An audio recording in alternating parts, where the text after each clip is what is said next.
I'm not used to everyone just getting really quiet for me. I have to shout. Good morning, everyone. Nice to see you all. So cool, we got such a big crowd. Thank you for being here, and thanks for being part of it. I assume a lot of people are trying to travel today. We got bumped to the last day, but I guess we got a bigger crowd because of it, so thanks for being part of it, and thanks for those of you who rearrange your travel schedules to be part of it. Hopefully we make this interesting for you. Yeah, we're going to get right into it and hopefully give us some time at the end to talk to you all a little bit and give you an opportunity to answer some questions. AI isn't coming for your job, but the people using it just might. I use that phrase a lot these days, and it's not just because it's the title of this panel. It's become a bit of a mantra.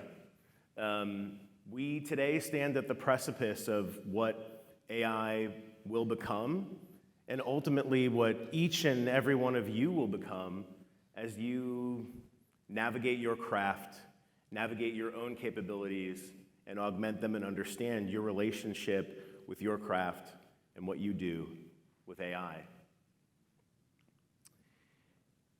And there's some big numbers floating around in the world of AI.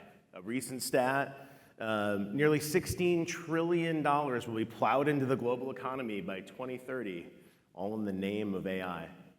And it's a staggering figure. And obviously, as we look at numbers like this, we think to ourselves, that's a lot of growth. We think to ourselves that there's a tremendous amount of growth that represents for the corporations that we work for the teams that we work on, for the businesses that we're part of. But it's also growth for you as an individual and what you represent and who you are as you develop as a consultant and a creative and an investor and a business person in the world of AI. And I think that figure is an important one, but it has a sort of cousin figure alongside of it that is that yet only and roughly 30% of companies report team level, practice level, if you like, experimentation with AI. And that's despite all of probably what you've seen here this week and the things that you've been inspired by.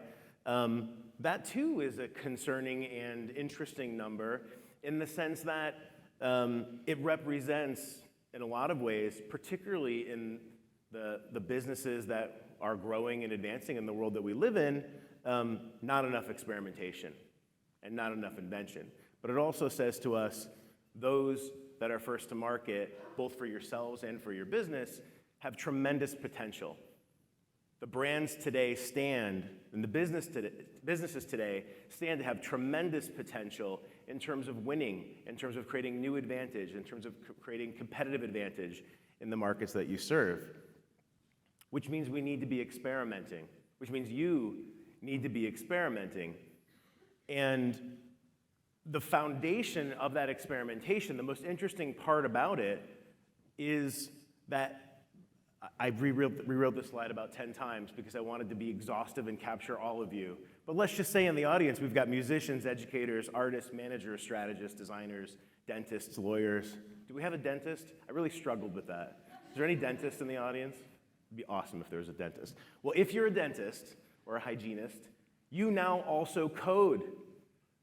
You code and you clean teeth. And that's possible. And it's only been possible in the last 2 years, and it is a reality of your craft forevermore. And of course, every other craft that goes along with that.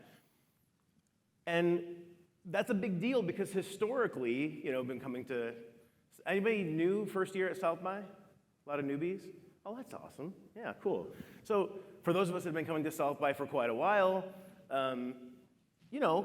of course, there's the occasional unicorn, right? The craftsperson that understands the storytelling and the content and the side of getting stories out there and ideas out there. But for the most part, we've lived alongside of or have participated in our businesses and in our personal lives with the other half of our relationship, which is programmers and the software engineers and the individuals that make sure that the things that we are creating end up in the places and interacting in the ways that they need to. And For the most part, again, aside from that unicorn, those two individuals, we brought them together to make magic, and sometimes it went well, and sometimes it didn't. But for the most part, they stayed in their corners. And that's no longer the case. And we have to really internalize what that means. We have to internalize what that means as individuals, because as each of us start to think about where we're headed and where we're going, this is the reality of our new resume. Again, the farmers, the doctors, the lawyers, the strategists, the innovators, the consultants, the marketers among us, you now also code. Your words are code. And while that is a huge deal for us as individuals, and maybe it seems foreign to some of us in the audience, there's a lot of people, and we have some great people that are going to talk to you today, who have teams and who even themselves have figured out the 1 + 1 = 3 that we're talking about, and we're going to get a chance to ask them some questions. Just really quickly, my name's Tom. It's nice to meet you all. Tom Agello, I'm the Chief Experience Officer. I head up the experience, innovation, and engineering practice of an 80-year-old brand and innovation firm called Lippincott. We've made the brands that you have in your lives every day, from Betty Crocker to Delta Airlines, and the list goes on. But one thing that we've been doing, and I guess why we're here, is we believe in the implications of AI in what we do and in our craft.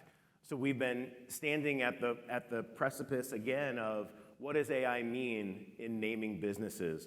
What is the future of customer research powered by AI? How might we look at our business completely differently from the bottom up, leveraging and experimenting in this bold new world? And we've learned three things. We've learned a lot of things, but three things that we've distilled for this conversation are the technique, the technology, and the talent of innovation as it relates to AI are the main focus of the content and the storytelling and the conversation that we want to have with you today. And the reason is because as we think about technique, we think about new techniques, new ways to do things. We can't do it the old way. We can augment the old way, but there are net new ways to do things. What are those? Technology, literally the things you make, right? Your services, your products, the things that you provide. And then finally, the culture, right? AI represents a huge opportunity for you to understand and see for marketers and for leaders and managers and owners and executives in the group. If you went to the digital for executives session, you probably talked a little bit about this, but how do you nurture the culture? You know, if you have parents and you have kids on Snapchat and TikTok that are learning their digital and social behavior, how do you parent that child versus one that doesn't? You now have and you will have AI employees who are joining your workforce and joining your teams, bringing more capabilities than their resume even implies. What are you going to do with that? So we have some people coming out that are going to talk to us all about that. Are you excited about that? I'm super excited about it. Yeah. All right, so first and foremost, I'd like to introduce Chandra Davis. She's the Global VP of Brand Marketing for Expedia Group. Chandra, welcome. Next, Allison Sitzman, VP of Integrated Brand and Product Marketing at Shutterstock. Thanks for joining us, Allison. And last but not least, Blake Geiser, Director of Smartphone Product Management for a little company called Samsung Electronics America.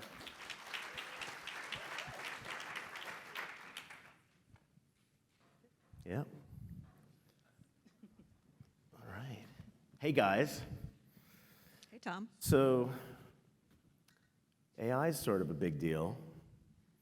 I have a softball question to start with. I assume you guys are going to have the tough questions, so I have the easy job of having easy questions. But we'll start with an easy one. I'd like for each of you to just take a second to introduce yourselves, tell a little bit about, why you're here and what's exciting, and, as you will, answer the following. How do each of you individually view AI, and why is it relevant and important at your companies? You have 5 seconds. Chandra Davis from Expedia. I think as we think about AI, ML are technologies we've been using in terms of product innovation for years. But the tipping point that we're at is how do we use it in a way that's traveler obsessed to really simplify their journey and then share that technology and those learnings across the industry? Really create a platform for innovation that everyone can scale from. So we're excited about this tipping point and where it's going to take us. We're excited too. Beautiful. Allison? Hey, everyone. I'm Allison Sitzman from Shutterstock. And I think if you're familiar with the brand, we are a two-sided marketplace where we have our contributing artists and then storytellers across the globe. So I think if you think about the 750 million assets we have across all kinds of assets, images, video, sound, 3D, editorial, now AI, and even GIFs as part of Giphy, you think about the opportunity that that presents to help our customers tell their stories. And we really pride ourselves in connecting customers with the content they need so they can, we say, create, build, and share their next big idea. And so AI for us, I think if we look across the benefit across both audiences of our marketplace, helping our customers tell their stories in a new and more impactful way, but then also opening up an interesting new revenue stream to our contributing artists so they can earn money from the content they're providing that goes into data models. And we'll take that one step further to say really leaning into, I'll say, the ethically sourced nature of data and being a leader in the industry to take a stand to say we believe in properly licensed content no matter the use. It's better for contributing artists, it's better for the companies and our customers who use it, and at the end of the day, really leaning into the opportunity across the board with tech companies, brands, and designers across the globe. Blake? Blake Geiser, Director of Smartphone Product Management for Samsung. AI is a big deal. In my job, I'm responsible for looking at that roadmap 24 months ahead of time. So what are those trends going to be 2 years from now?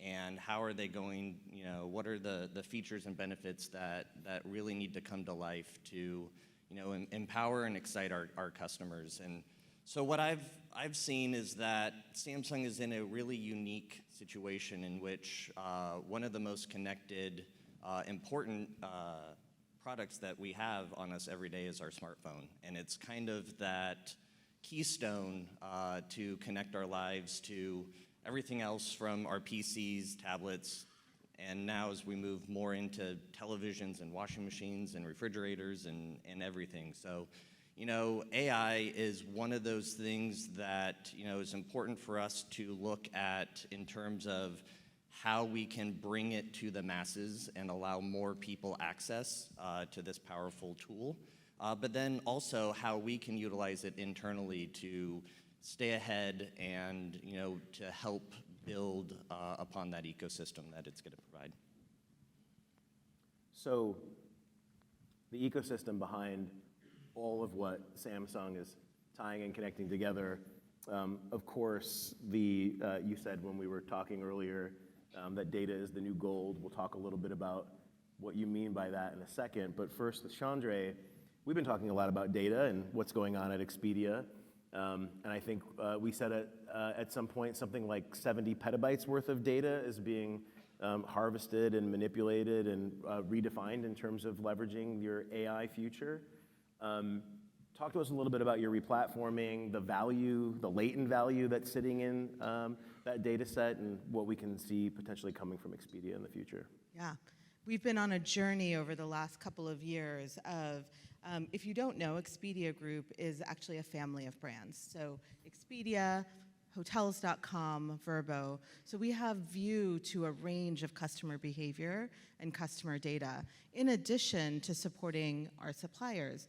Almost any airlines you can think of, hotel you can think of, vacation rental partner you can think of.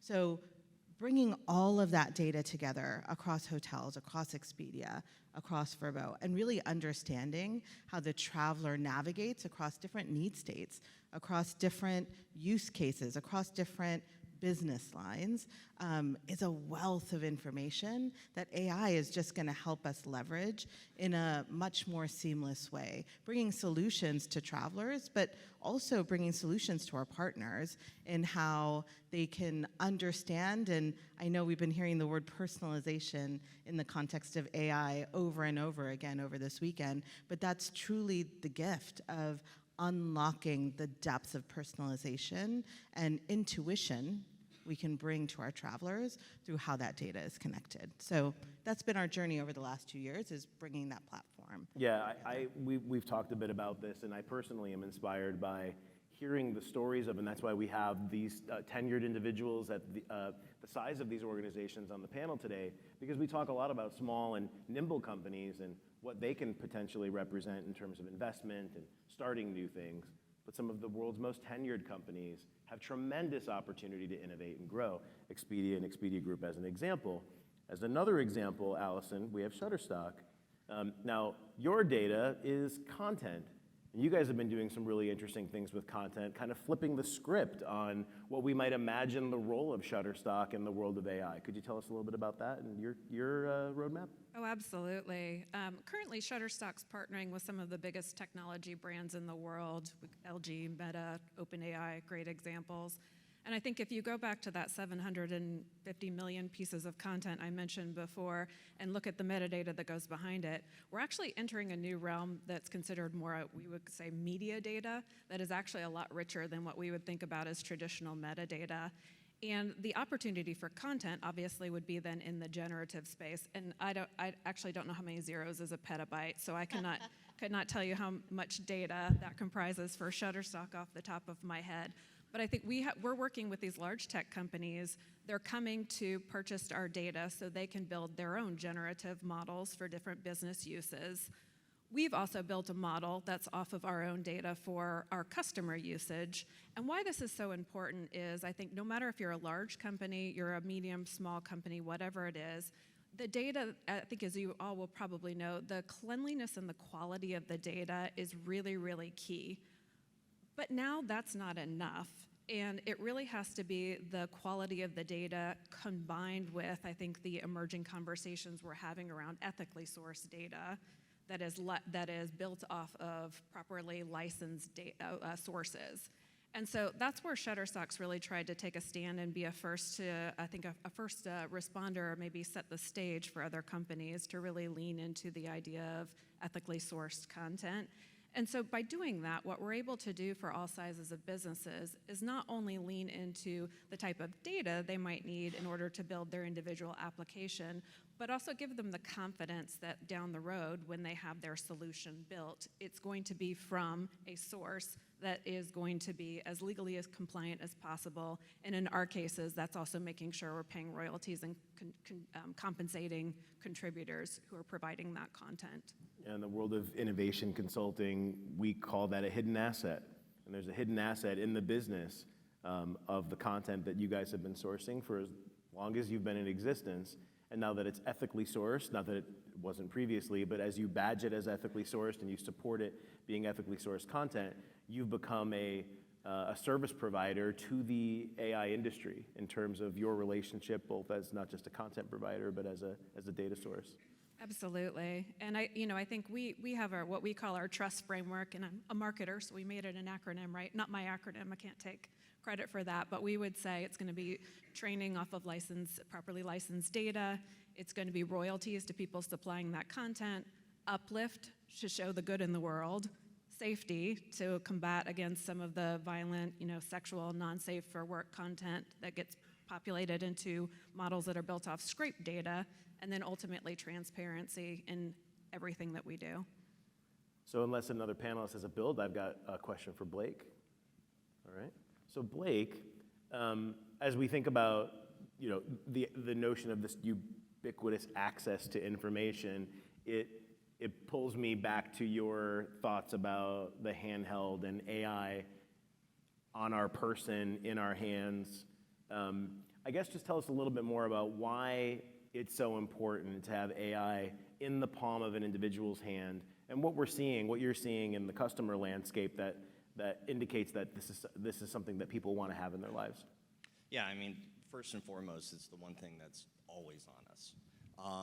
You know, it's our primary device to communicate with each other, to share and create with social media, as well as to be productive.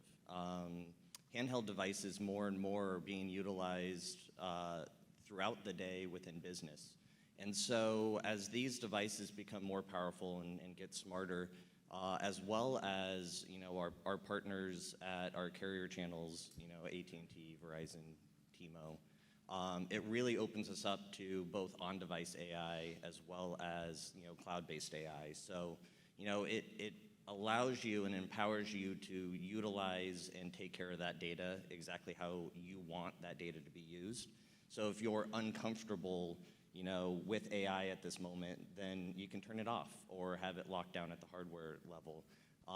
But, you know, more importantly, it's something that we're connecting with all the time. You know, at Samsung, I'm utilizing my phone on my TV every single week, something I didn't think I would have a need for, but do.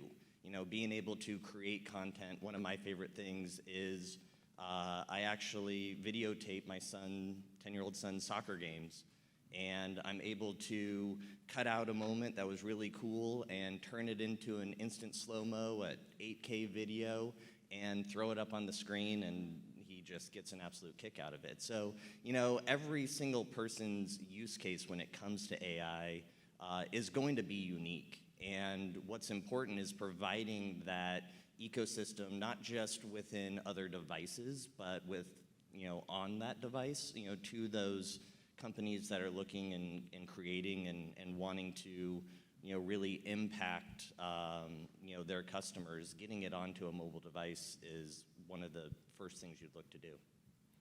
So Allison, speaking of customers and customers' uptake of AI, you have an interesting dynamic at Shutterstock in the sense that you're a tenured organization that's been giving content to artists and designers and creators for quite some time. And so we have, you have a whole audience of individuals who are coming from a very traditional mindset. And at the same time, your organization needs to and is pivoting, in a sense, to endear yourselves to a whole new vanguard audience of disruptors. How do you manage both sides of that equation? What does that mean in the day-to-day for you? Love the question, and Chandra and Blake, if you have extra tips for this, let's definitely talk after this panel.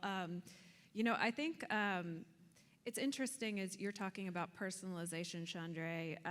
One of the, you know, I was thinking back to, you know, my earlier days as a marketer and thinking about how AI is not something new in our toolkit, especially as it relates to, I would say, analytics, predictive analytics. Even now, I think marketing automations and some of the personalization, a lot of the personalization, we're all trying to achieve for our customers. And so I think as we look at AI as it relates to the generative space for content, I think it's one of those things where, I don't know about you in the audience, I don't know about you, but I sit there and go, oh my gosh, I've been in marketing for so long, I'm sure there's newer, better, bigger ways to do things. And I have a little bit of this like, oh shoot, am I falling behind the secret sauce that someone else is providing in the marketplace? And so I think the good news is what we're figuring out from our customers would be to say, I think we're all in this together. I think it's a space that's an interesting space and one that needs, you know, obviously to be approached with a certain amount of respect and you know, I think looking at the legal parameters, but it's also an exciting one that if dabbled in and incorporated well, I think can add a really nice new mix to the toolkit. So for us, I would say in terms of, you know, I'm stuck in my ways or I'm, you know, an early adopter of tech, whatever it is, I think it's really about making sure that we're making the technology accessible to our customers and then listening hard to let them tell us how they want to use it and how we can make it effective and safe for them. And that's a good point. I mean, what we're seeing here is that the voice of the customer is impacting our decisions more when it comes to how we implement, how we put AI, you know, into our products and services more so than ever. It's such a wide, unique opportunity that for any one company to think that they have all of the answers is just off. You know, we partner with Google and Qualcomm and Microsoft, but we're still looking at homegrown ideas. We're still reaching out to our customers, seeing what it is that they need, that's important for us to just recognize that it's kind of on the flip side. We don't know everything, and we don't know nothing. It's such a collaborative space and time right now that if you're not listening, you're not doing it right. I also think for our customers, having the safe spaces to learn as AI becomes democratized, whether it's photography and content or just planning a trip, it feels so much more accessible and not intimidating to be able to just think about how you use AI tools, push on the boundaries of what it's capable of by just planning your trip. And that ability to experiment in something that's safe is something that I think is really important for how AI progresses as well. So let's keep going there. Chandra, we've talked a lot about we've covered some ground the other night talking about how we've been doing the internet thing for quite a while, and at one point, you know, Let's not expose how long. And Priceline and all of these innovators in travel were like the first to market and really set the foundation of what is direct to consumer and exciting and new about travel, but also were really some of the first disintermediating brands. And we riffed a little bit on the notion of AI representing a new opportunity of re-intermediation and for bringing some of that hand-holding and customer service back to the equation that people who are organizing sometimes complex travel schedules have missed out on. Tell me a little bit more about that. Yeah, so Expedia turned the screen around for travelers 25 years ago and really gave access to trip planning in a way that was distinctive and breakthrough in the marketplace. But in that 25 years, travel and access to travel has become complex. You can now build a trip. Our CTO says that a customer has to inherently think through 1.4 quadrillion variables when just thinking about where they want to book their hotel based on destination, amenities they want, time of year. There's a lot of cognitive load in planning travel. And so as we think about this innovation space in travel, it's about simplification. The 40 hours that it might take you to plan your trip, your one dream trip a year, will hopefully come down to 1 or 2, but the curation and access that AI helps you get through by just saying, hey, I want to take my family of 4 to Paris, stay near the Louvre, and my kiddo loves space, so can you help me build an itinerary? And that as your starting point versus the 50 tabs you might have open in order to curate and navigate that yourself, it's a really safe and interesting way to play with AI capability, but also just shows the power of curation and synthesis that AI brings to everyday use cases. And Blake mentioned a little bit the ecosystem and the among device AI, and we'll get to that in a second. And of course, Allison, you've brought up your role in partnership with other businesses and the importance of that in Shutterstock's horizon. But I imagine in the travel industry, with all of the different carriers and your own portfolio of companies, that integration is a big part of the answer as well. Absolutely. As a company that powers travel on behalf of the travel industry, all of these learnings and tools that we're building are being scaled across our partners as well. So creating a new standard for how the traveler can engage with travel through our partners as well as us, and also understanding what our partner problems are to help them innovate on the back of all of the data and all of the technology innovation that we have. I often say that we all grew up thinking about our businesses through the lens of competitive advantage, but the future is really more about collaborative advantage. Yes, absolutely. And 1 + 1 = 3. And it's important, particularly in a world of AI and data, that we unlearn some of the things that we've learned and the behaviors we've learned about carving out our own road and actually realizing that it's a multi-lane road that we all need to work on together. Yep. So for Blake and Allison, tell us a little bit about your ecosystems. Sure. And I double down on, I think it's really our customers, all of our customers, consumers, they want their end result, right? And what goes behind it as we become more accustomed to that end result and the efficacy of getting to it becomes less important. And I think, that's a really important thing for us to think about is always listening to our customers, right? Always making sure we're translating that back into what we're providing for them. I think as a marketer, we're seeing a couple, I think, really interesting marketing-specific use cases for AI that I'm personally very excited about.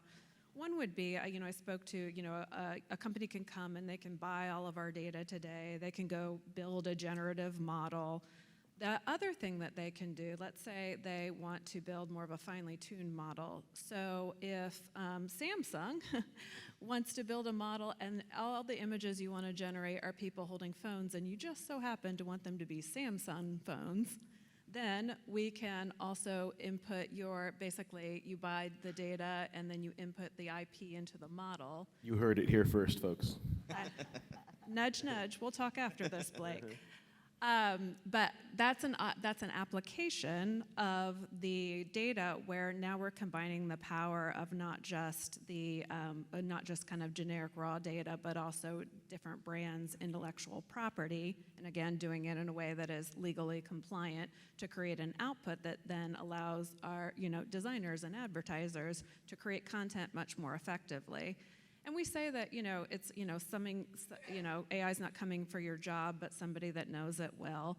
I think these are the things in the balancing we're going to have to do as marketers and creatives in the future as we look at, I would say in particular, sustainable production, as we look at all of the physical drain on our environment and things like that go into all these physical shoots and production spaces. Some of that is, I truly believe that is, there's going to be some of that that's still going to be necessary for the long run. But what's the right balance between the business of ways that you can do that where the output and the outcome is just as effective, but you're incorporating other technology to do it, which is another, most people don't know, we have a Shutterstock Studios that does production for companies across the globe, and that's an example of one of the spaces that they've helped move into, especially with immersive brand experiences. That's a really interesting point that you bring up there, talking about competitive advantage to collaborative advantage. And looking at this space is, as an entrepreneur, you might go straight to purchasing or selling photos to Shutterstock, not digging deeper into data as gold and how can I work with Shutterstock to do more than what might be on the surface level of your business. And that just hit me there where I was like, I didn't even think of that. So it's layers on layers.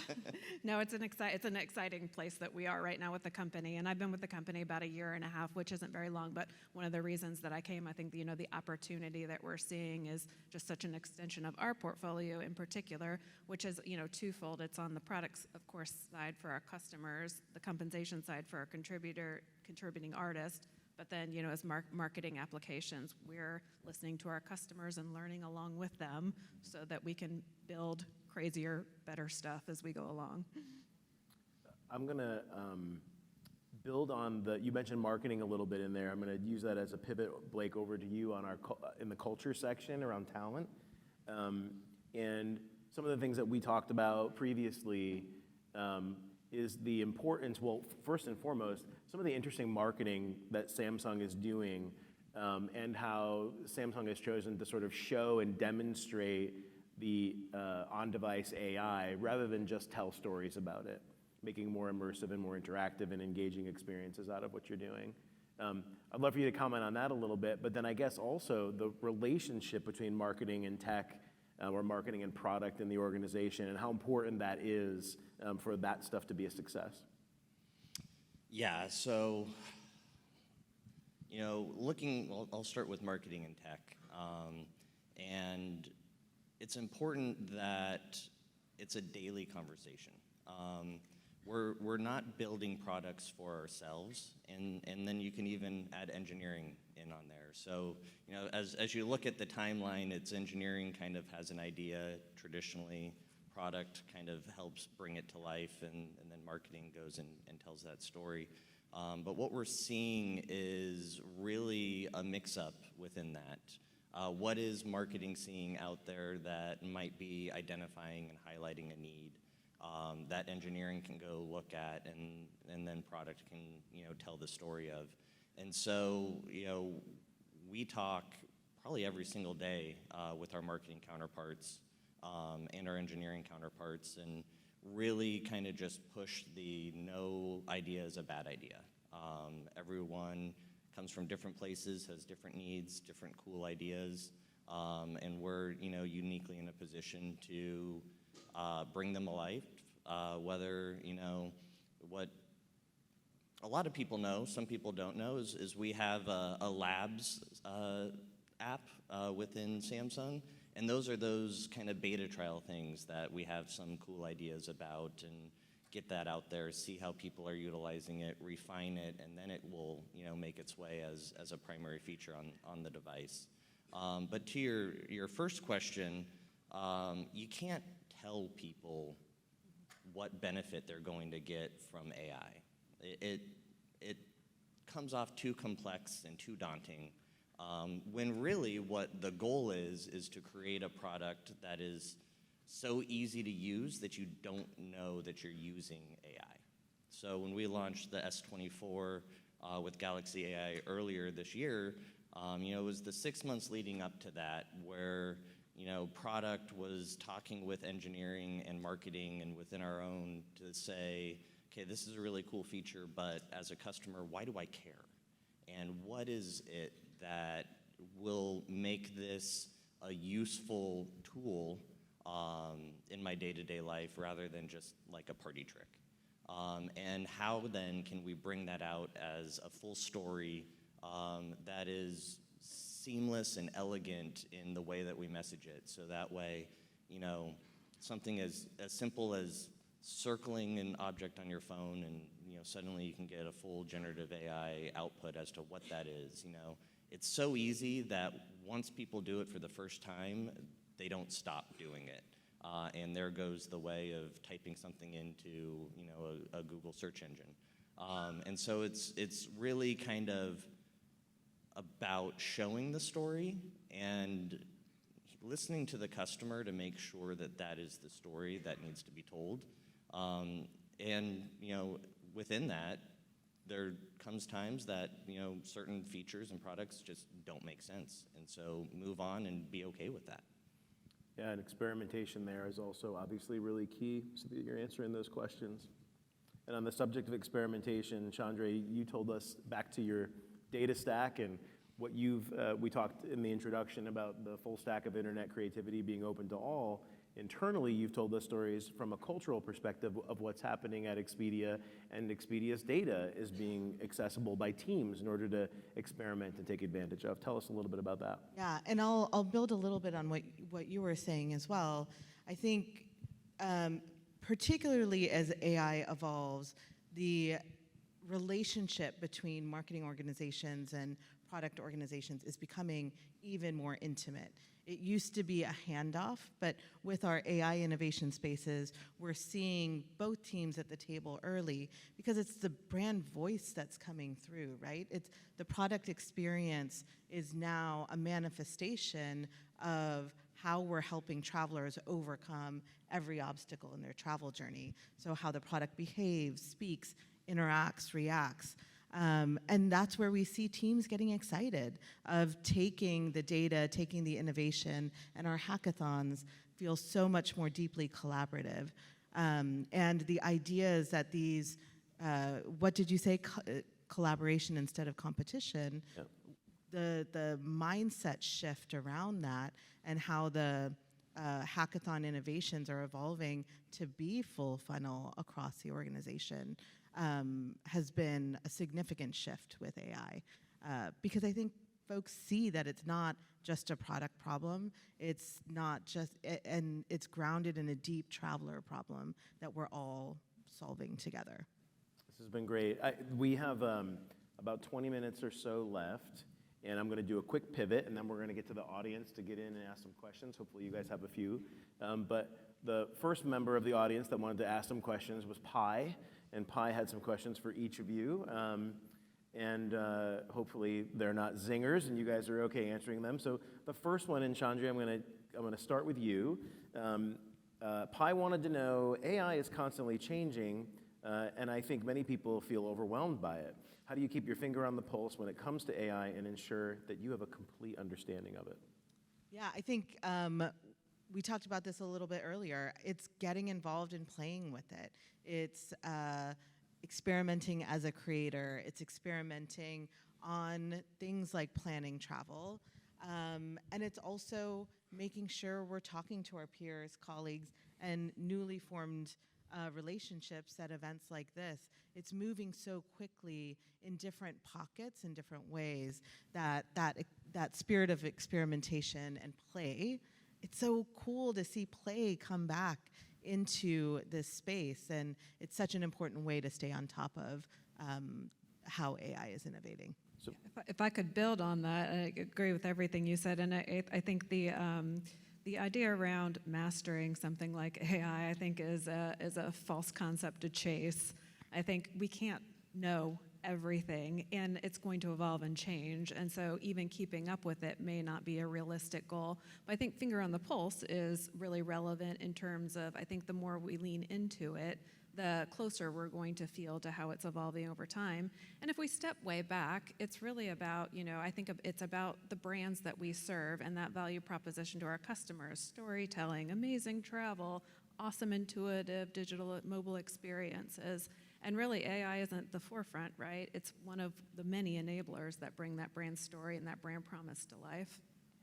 Blake, I'm going to let Pi ask a different question to you. So, Pi got into it looks like your resume a little bit. Apparently, you've been out there talking about winemaking.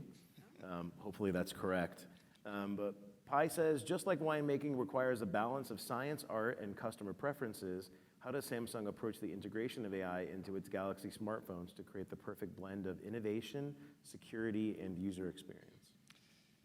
So it did get that right. The first thing I would say that could kind of tie in the wine world and this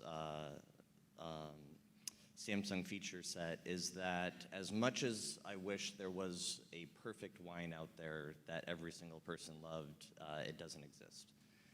We all have our own preference, our own interactions, and it's important for us to build that ecosystem that fits many people's unique needs within it. And what we've seen is as more and more people are building out that ecosystem, seamless connectivity, accessibility is very important. Customization, though, how I'm going to interact with my watch compared to my phone, to my tablet, to my PC, and being empowered to personalize myself and utilize AI to allow that is very important, to the point where we can, at Samsung, we strive to give our customers everything that we can, and therefore, you can dive into your settings, quite a bit, but more and more we're working on being able to pull that out and make it a seamless interaction for you where it just becomes an extension of you, rather than something that you're trying to figure out. And then, probably the most important aspect within that kind of connected lifestyle is security. As we're getting more and more into AI and a secure world, is how can we utilize AI to help benefit each other? And what we've seen that we announced with our Knox Matrix is that all of these connected devices can talk to each other and can support each other from a security standpoint. Recognize if there's an issue or if they flag something, and help build upon kind of the trust that you have in your device, which we work hard both from an on-device hardware level through end-to-end encryptions with many of our partners. How do you guys feel about turning the wheel over to the audience for a little bit? Terrified, let's do it. So, Q&A. I hope we have microphones that we can pass around. Yeah? Okay, cool. So I guess if folks in the audience have questions, you can raise your hand and or come up. Someone from the audience will come and grab you. Oh. Go for it. There you are. Yep, there's right there in the middle. Go ahead, come on up. From the perspective of someone looking for employment, not that I am, well, how do you advise someone to be one of the people who gets the job using AI as opposed to the person losing out who doesn't get the AI? I'll take a start with that.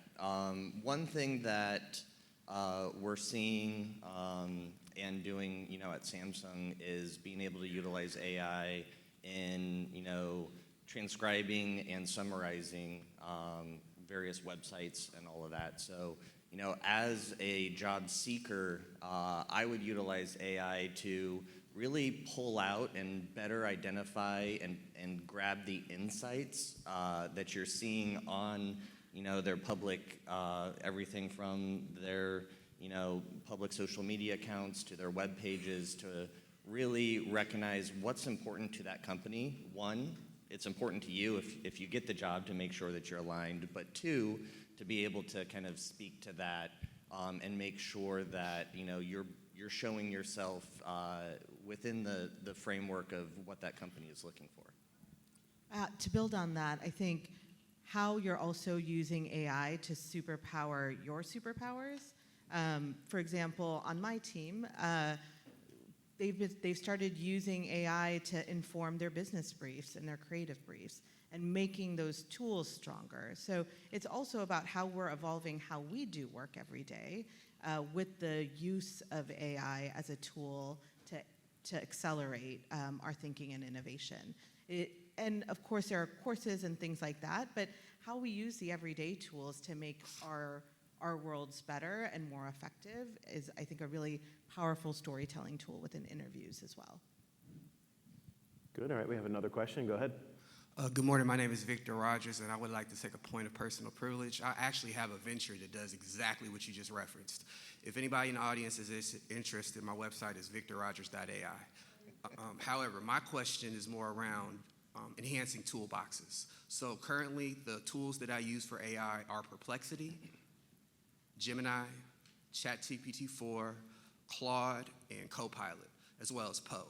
Can you enlighten me on any additional tools that I can use, as well as tools that you would like to see potential employers, well, not employers, but people looking for opportunities with your company to have if you're looking for AI talent? Does that make sense? I can rephrase that. Does that make sense? Yeah, perfect. Thank you, Victor. Great branding, too. Everybody is at Victor's website. I think that, for me, I think what I'm thinking through is less around what's the right tool, because I feel strongly the tool landscape is going to continue to shift as new and better solutions come onto the market. I think for me, it would be really looking at what goes into the tools you are using and how legitimate, safe, legally compliant, ethically sourced is the content that's going into those outputs. Because I think that's the one thing that, I think the world will, I believe, lean into very heavily this need for this ethically sourced data that goes into AI tools. And right now, it's still a little bit of a Wild West. And I think we're going to get to a place down the road where, we could build a great portfolio. You could build a great portfolio of work, Victor, off of something that down the road figures out that that's not a great place for you or your customers to be in that legal space. And so that would be my advice, to say is less around what the actual tool is and more around what's populating the tools used today. Yeah, I think that's such an interesting push. Noticing how AI is being used to solve our customer problems and being able to bring those pushes into the daily job is a lot of where the innovation's going to come from. We have tools like Price Tracker that you can't interact with its AI capability and how it's built, but it's so distinctive in how it's using AI to solve a customer problem. And so starting to notice that, starting to notice how that seamlessness is starting to build into our world of products, because that's the thinking we need to bring back to the table as we're solving our customer traveler problems across the board. Hi, my name is Marco Manzo. I'm from Germany, from a recording studio. It's called Studio Funk. And I'm mainly doing AI voices and some music stuff, and we are mainly using open source, and it should all be locally. So copyright law and everything should that stuff. But when the clients calling me, oh, could we do this with AI? They mainly mean, could I pay you just a fraction of what I used to pay? And yeah, that's what's mostly coming up. Do you see it similar, that everybody wants something done with AI to be for free?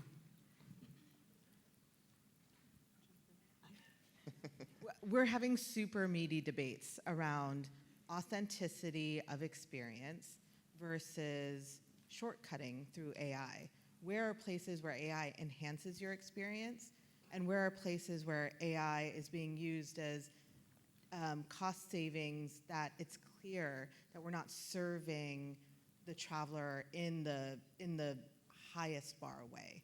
And so I think that, I don't know if that answers your question, but I think pushing on clients and pushing on conversations with, are we using AI to enhance and move conversations forward? Scale is a good thing, right? And if scale lets me serve more customers more intimately, awesome. But if it's bringing the experience down, if you're lowering the bar by using AI, then I think it's a good debate and conversation and push to bring to clients, to bring internally around how we use the technology. Just to build from me, one of the reasons I love what I do is I feel like experience design, customer experience strategy, and how brands choose to engage in the world going forward is a growing need, particularly in the space where we can generate everything, right? So the customer experience and the customer journey and the ecosystem, as we talked about already, it can teach us a lot about where can I and should I be using AI, and where is it still important to have a more curated approach. I'm super passionate about this as well, so I'll just build on everything you're saying and say that I think it was a lot of implication around the value or devalue of the output in that scenario. If we use AI, i.e. it's cheaper. And I think going back to the craft and the skill, the strategy, right, that goes into the work that we all do, that's a lot of the value, as we well know, that we are bringing to our world, to our customers and clients. And so the thinking around like the output is what I'm paying for is a certain mentality, but I think the conversation is really more around how is AI one of the tools in the toolkit, right, that could get to the outcome you want, client, customer, and I think really more fixating on what is it you're trying to achieve through this project, and then bringing that strategy and that craft to it, and AI may or may not be an opportunity. Thanks. Good question. Hi, my name is Amanda Bollinger. I work in e-commerce at a Fortune 300, if that's such a thing.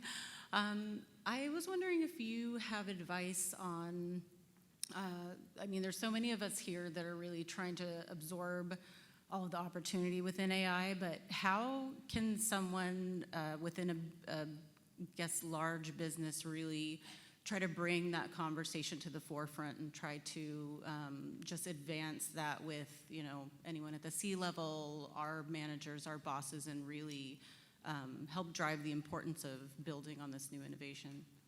Oh man, I'll jump in again here, but take the mic from me at any time. I think it a little bit builds on, my last answer, which was, the knee jerk is to say, let's talk about AI, but it's not AI. What are we trying to achieve for the business? What are our problems we're trying to solve? What do our customers care about? What are their needs? And I found that the way to introduce the conversation is start always and ever starting there and then exploring the avenues you have to solve those problems. And again, AI might be the right solution, it might not be the right solution, but really generates, I think, a lot of good, thoughtful conversation. And then I think also then taking a look at your competitive space and how are they solving customer problems, and is there a tool that they're implementing that may or may not make sense for your business, and continuing to bring, I think as Blake and Chandra were saying, multiple departments and multiple disciplines within your company together to have those conversations. I think that's an important one. AI represents a opportunity in its ubiquity to cross many aisles in your organization, sort of inadvertently. And so one opportunity that I found just in my own success is to bring those individuals together in pursuit of what you're trying to achieve, rather than run the risk of making an inadvertent political statement about a different department by really just by accident, right? I think that's a really important thing, and corporate America, corporate culture in general hasn't, in my opinion, evolved yet to the point where the full collaborative mindset is also just kind of there as a full opportunity for all of us. And so you have to walk carefully, but you should also bring prototypes, and you should also bring an experiment with the solution, right? Sit in the problem and the customer problem, as Allison said, but also show and demonstrate something like Samsung has been talking about in their own marketing, rather than just messaging to the audience, right? Actually have a demonstration. Yeah, I mean, two things there. Survey the employees. What are the challenges that they're trying to solve? What's eating up their day? I know that's something we do at Samsung is what are the pain points that you're feeling, and once you know that, then you can kind of crowdsource what are the right tools to fix that. And so I think everyone would welcome a helping hand instead of trying to dig through hundreds of pages of data, to be able to do that faster so you can evolve your job and bring more value along that side. But, having a couple of people throughout different departments for a company with thousands of people is not going to give you the insights that you need, nor is it going to bring you kind of the buy-in. And so bringing people into the conversation, I think is one of the best ways to identify and then solve those issues. So I think we have time for maybe one, maybe two more questions, unless our guests are happy to stay and answer more questions afterwards. I don't know how long we have in the room. Depends on how hard they are. But why don't we go with one, see how long that question goes, and then we'll take it from there. Thank you. My name is Peter. I am in the digital marketing space with Mindshare. My question's actually kind of a build off of your last question, or answer rather, about how, or rather where have you seen success in trying to foster that culture of playfulness and exploration within AI, especially when the space itself is so vast. It's almost like going back to someone 100 years ago and say, this new electricity thing, go, do something with it. How do you create that culture of playfulness and exploration in a safe way where maybe lower level employees feel comfortable to bring solutions and opportunities higher up? Well, I'll kick it off and steal from the S24 launch that I spoke to, in which we talk about, Henry Ford once said, if I would have asked my customers what they wanted, they would have said faster horses. And as we're entering this realm of new ideas, new opportunities, new tools coming out all of the time, what I've seen just in my small group is that each one of my employees has kind of jumped into a certain tool that they like to use, that they're getting excited about. And we have kind of our big ideas group that we pull together to kind of foster, like, what are the things that are just out there enough that if we don't have the conversation today, we'll be here a year from now saying, we should really start talking about this. So, providing that environment where you can be out there, have the big ideas, have the conversations, identify, the problems and solutions that you're trying to bring. And a lot of it does come with the leadership of just empowering customers or their employees to find new ways to get things done. And that's kind of where we're at these days. Yeah, I think to build on that, it's how you're solving your customers' problems and really obsessing against that with the tools that are available. And I think the boil the ocean part is the hard part about AI right now. But how do you think about really simple, small problems to solve? At Amazon, we used to talk about one-way doors versus two-way doors. There are so many two-way door problems that you can innovate quickly on with AI. It's when we try to think about how we're restructuring the company with AI that it becomes an intimidating conversation that's hard to solve. So those small experimentations that lead to much bigger platforms over time. So that is our time, but we definitely have a lot more people that have thoughts and questions. Chandra, Allison, Blake, thank you so much. Please, round of applause for our guests.